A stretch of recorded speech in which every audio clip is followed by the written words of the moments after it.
Good afternoon. So Duro-Last has been recycling products for a little over 20 years. Majority of that material, we do around 10 to 11 million pounds of PVC a year annually right now. It's almost all post-industrial waste, so scrap from post-industrial processes that are brought in and then remade into a commercial grade flooring.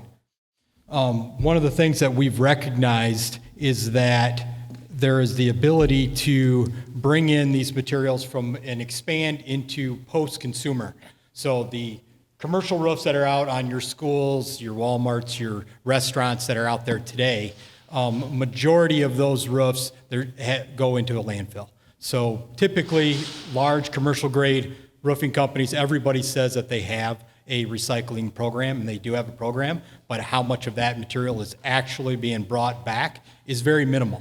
One of the good things about PVC and about thermoplastics is there's a real distinction between single-use thermoplastics and commercial-grade thermoplastics. Those thermoplastics have a long lifespan. At the end of their lifespan, they can be brought back in, reprocessed, and used again. And that's really what needs to happen to make this program work. We've kind of got a three-step program. The first step is in this logistics of these bulky construction items is to be able to bring it back economically. For us to do that, we really need to do size reduction in the field. So we need to take that material in that's bulky, densify it into the field, and then be able to either ship that back on the truck or LTL, which further reduces the cost of the logistics to make it really economically viable. This does two things. One, we can get it back to the plant to reprocess it and make it worthwhile. The second thing is it reduces the contractor's dumpster fees on the job site. So the labor is the same for the contractor. They're spending the same labor, whether they're taking those rolls off and throwing it in a dumpster, or if they're taking those rolls off and throwing it in a shredder on the site. It's the same for them.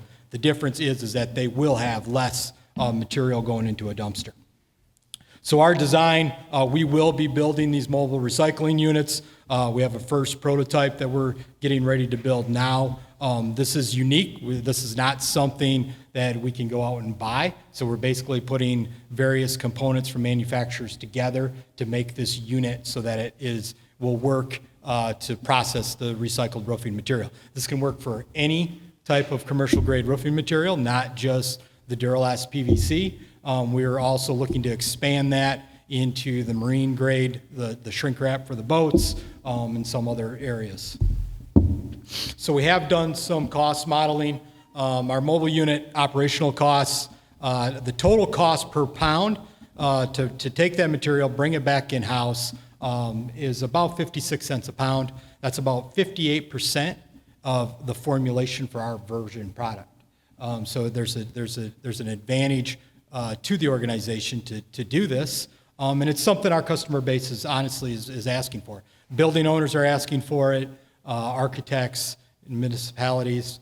People are tired of seeing these construction products being landfilled, and so we're looking to bring this back in. And the cost of the unit for the contractor is about 75% of what they would be paying additionally for the dumpsters. The second project that we're currently working on is for PVC siding. It's a little bit different in the way that it's not necessarily a mobile unit. The market is different. The go-to-market is different. So they have, it'll be on site at the actual distributors. The last piece of the puzzle is a wash line. This is a wash line that we developed with a company in Maryland. It's specifically designed for PVC. There's very few wash lines out there, none commercially available to wash PVC because of the specific gravity of the PVC sinks. Local floats, your common float sink line just won't work.